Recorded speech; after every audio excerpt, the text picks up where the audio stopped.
নেলি গণহত্যা অসমৰ ইতিহাসৰ এক ভয়ংকৰ আৰু হৃদয় বিদাৰক অধ্যায়।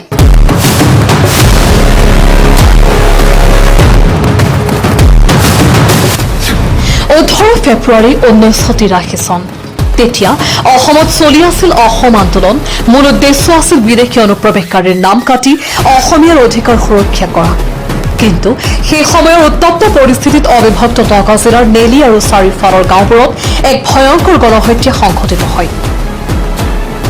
পীড়িতসকল মূলতঃ বাংলাদেশী মূলৰ মুছলমানসকলক লক্ষ্য কৰি এই হত্যাযজ্ঞ চলোৱা হৈছিল।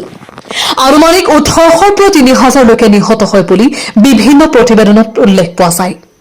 ঘটনাটো তদন্ত কৰিবলৈ গঠন কৰা হৈছিল টিউৰি কমিশ্যন, যাৰ প্ৰতিবেদন চৰকাৰে জনসাধাৰণৰ ওচৰত কেতিয়াও প্ৰকাশ কৰা নাই। নেলিৰ এই গণহত্যাই অসম তথা ভাৰতৰ সমাজ ৰাজনীতিত গভীৰ ক্ষত সৃষ্টি কৰিছে। বহু পৰিয়াল আজিও ন্যায় বিচাৰি আছে আৰু এই ঘটনা অসম আন্দোলনৰ এক কলা অধ্যায় হিচাপে ৰৈ গৈছে। তদন্তৰ চৰকাৰে নেলি গণহত্যাৰ বিষয়টো তদন্ত কৰিবলৈ গঠন কৰিছিল তিৱাৰী কমিশ্যন। এই কমিশ্যনখনৰ নেতৃত্ব দিছিল তৎকালীন IAS অধিকাৰী ত্ৰিবেণী তিৱাৰীয়ে। কমিশ্যনখনে নেলি হত্যাকাণ্ডৰ বিষয়ে বিস্তাৰিত অনুসন্ধান কৰি এটা প্ৰতিবেদনো তৈয়াৰ কৰিছিল, যদিও সেই প্ৰতিবেদনখন জনসাধাৰণৰ আগত কেতিয়াও প্ৰকাশ কৰা নহল।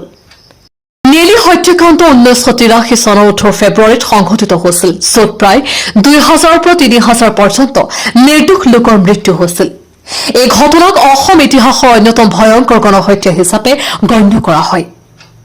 নেলি গণহত্যা 18 ফেব্ৰুৱাৰী 1983।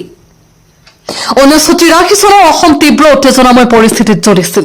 তেতিয়া অসম আন্দোলন পূৰ্ণগতিত আছিল। আন্দোলনকাৰীৰ মূল দাবী আছিল বিদেশী চিনাক্তকৰণ আৰু উচ্ছেদ। কিন্তু সেই সময়তে চৰকাৰে অসম বিধানসভা নিৰ্বাচন আয়োজন কৰাৰ সিদ্ধান্ত লৈছিল। এই নিৰ্বাচনৰ বিৰুদ্ধে উত্তৰ পূব অসমত ব্যাপক প্ৰতিবাদ হৈছিল। কিন্তু নেলি অঞ্চলত, য'ত বহুসংখ্যক মুছলমান বিশেষকৈ মিয়া পৰিয়াল বসবাস কৰিছিল, নিৰ্বাচন অনুষ্ঠিত হোৱাৰ পাছত 18 ফেব্ৰুৱাৰী 1983 চনত ভয়ংকৰ হত্যাকাণ্ডৰ সংঘটিত হয়। সকলো পুৰুষক, মহিলাক, শিশুক লক্ষ্য কৰি অস্ত্ৰ, ভল্লা, বাঁহৰ বঁটা, দাও ইত্যাদিৰে হত্যাকাণ্ড চলিছিল। সময় পুৱা প্ৰায় 9 বজাৰ পৰা দিনৰ 12 বজালৈ। মৃতকৰ সংখ্যা চৰকাৰী হিচাপত প্ৰায় 2191 জন, কিন্তু স্থানীয় সূত্ৰ অনুসৰি 3000ৰো অধিক। গাঁও নেলি, বামুণী, বুঢ়াগাঁও, বসুন্ধৰাপুৰ আদি প্ৰায় 14টা গাঁও সম্পূৰ্ণৰূপে ধ্বংস হৈ গ'ল। নেলি হত্যাকাণ্ডৰ তদন্তৰ বাবে তদানীন্তন ইন্দিৰা গান্ধী নেতৃত্বাধীন চৰকাৰে গঠন কৰিছিল ত্ৰিবেণী তিৱাৰীৰ নেতৃত্বত এক অনুসন্ধান কমিশ্যন।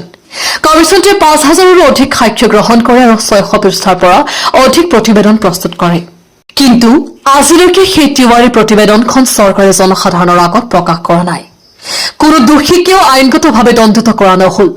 পৰিণাম আৰু প্ৰতিক্ৰিয়া নেলিৰ হত্যাকাণ্ডৰ পাছত অসম সমাজ আৰু ৰাজনীতিত গভীৰ ক্ষত সৃষ্টি হয়। বহু মানুহে চৰকাৰৰ নীৰৱতা আৰু ন্যায়বিহীনতাক কঠোৰভাৱে সমালোচনা কৰে। 1985 চনত অসম চুক্তি স্বাক্ষৰিত হোৱাৰ পাছত বিষয়টো নীৰৱভাৱে চাপা পৰে। ইতিহাসবিদ আৰু মানৱাধিকাৰ সংগঠনসমূহে এই ঘটনাক আজিও অসমৰ গোপন গণহত্যা বুলি কয়, কাৰণ ই দেশক কঁপাই দিছিল, কিন্তু ন্যায় আৰু স্বীকাৰোক্তিৰ অভাৱ এতিয়াও বেয়া ক্ষত হিচাপে ৰৈ আছে।